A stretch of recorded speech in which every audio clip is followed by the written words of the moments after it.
বাইরে থেকে দেখতে সুস্থ ও স্বাভাবিক, অথচ ভেতরে ভেতরে এক গভীর মানসিক যন্ত্রণায় ভুগছেন বিশ্বের প্রতি 8 জনে একজন মানুষ।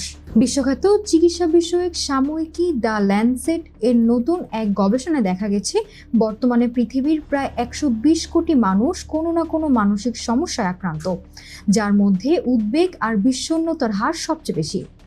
সবচেয়ে আশঙ্কাজনক তথ্য হলো, এবারই প্রথম তরুণ প্রজন্ম এই তালিকার শীর্ষে রয়েছে। অফিসের কাজের চাপ, পারিবারিক টানাপোড়েন কিংবা একাকিত্ব, আধুনিক জীবনের এই চেনা ছকের আড়ালে ডালপালা মেলছে এক নীরব মহামারী। চিকিৎসা বিজ্ঞান বলছে, বিশ্বজুড়ে মানসিক সমস্যার এই বোঝা এখন এক ভীতিকর পর্যায়ে পৌঁছেছে। 1990 সালের তুলনায় এই সমস্যা বেড়েছে প্রায় 96%।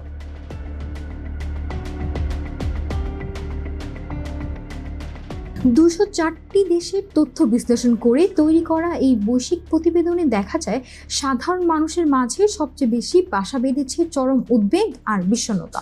গবেষকরা বলছেন, কোভিড-19 মহামারীর সময় মানুষের মানসিক স্বাস্থ্যের যে ক্ষতি হয়েছিল, 2023 সাল পার হওয়ার পরও সেই ধাক্কা কাটিয়ে ওঠা সম্ভব হয়নি। গবেষণায় আরও একটি ভয়াবহ চিত্র উঠে এসেছে। আগে মধ্যবয়সীদের মধ্যে মানসিক সমস্যা বেশি দেখা গেলেও এবারই প্রথম 15 থেকে 39 বছর বয়সী তরুণ তরুণী ও কিশোর কিশোরীরা সবচেয়ে বেশি আক্রান্ত হচ্ছেন। বিশেষজ্ঞদের মতে, মস্তিষ্কের বিকাশ ও সামাজিক দক্ষতা করার এই গুরুত্বপূর্ণ সময় মানসিক আঘাত তাদের ভবিষ্যৎকে দীর্ঘমেয়াদী ঝুঁকির মুখে ফেলেছে।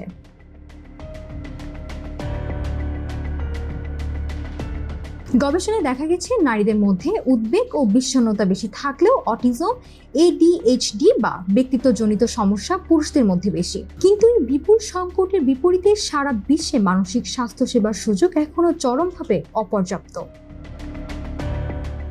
মানসিক সমস্যা কোনো বিলাসিতা বা লোক দেখানোর গল্প নয়, এটি একটি বাস্তব রোগ। শরীর খারাপ হলে আমরা যেমন চিকিৎসকের কাছে ছুটি, তেমন মনের অসুখেও পাশে দাঁড়ানো এবং সঠিক চিকিৎসা নেওয়াটা জরুরি। শত কোটি মানুষের এই নীরব কান্না রুখতে সামাজিক সচেতনতার পাশাপাশি রাষ্ট্রীয় স্বাস্থ্যসেবা বাড়ানোর সময় এখনই। নাফিস সামিয়া, ঢাকা টুডে।